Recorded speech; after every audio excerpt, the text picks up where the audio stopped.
Dahil nga walang pasok na isang araw at bumabagyo ay nandito lahat ang mga pamangkin ko at kompleto silang lahat. Kaya sinipag ako at naisipan kong gumawa ng merienda. Gumawa ako ng potato roll na paborito nilang lahat. Eto na, umpisahan na natin. Binilatan ko muna isa-isa yung mga patatas at hiniwa-hiwa ko bago ko ilaga. At pagkatapos ay dinuro ko silang lahat gamit ang tinidor. Pagkatapos ay tinimplahan ko na siya ng butter. Mas marami, mas masarap. Pero kung ayaw nyo ng marami, pwede nyo naman bawasan. Nilagyan ko din siya ng condensed milk, pampalinamnam. At pagkatapos ay tinimplahan ko na siya ng salt and pepper. Ayan, halu-haluin na natin hanggang sa mag-combine lahat ng ingredients at kumalat yung lasa sa lahat ng patatas. Alam nyo guys, try nyo din to. Tsak na magugustuhan to ng mga anak nyo. Pati mga teenagers, gustong gusto to. Ayan, sarap niyan guys, promise. At pagkatapos ay binalot ko na siya na parang lumpiang Shanghai sa lumpia wrapper.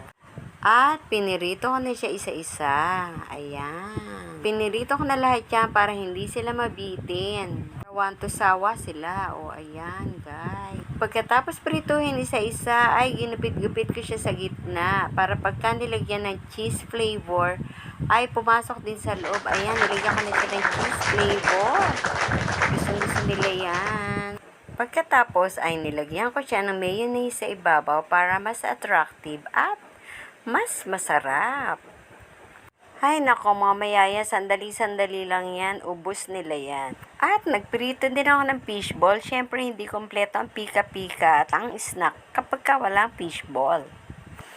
Dinagdagan ko na din ng squid ball at kikiam para mas marami at kompleto na. Ay nako, tignan ko lang kung maghapunan pa kayo niyan. At syempre, gagawa na rin ako ng sausawan. Ayan, bawang at sibuyas lang ang katapat niya. Lagyan natin ng konting toyo, asukal na brown. Okay, lagyan na natin ng suka. O, tansya-tansya lang, huwag ibubuhos lahat kasi baka umasim.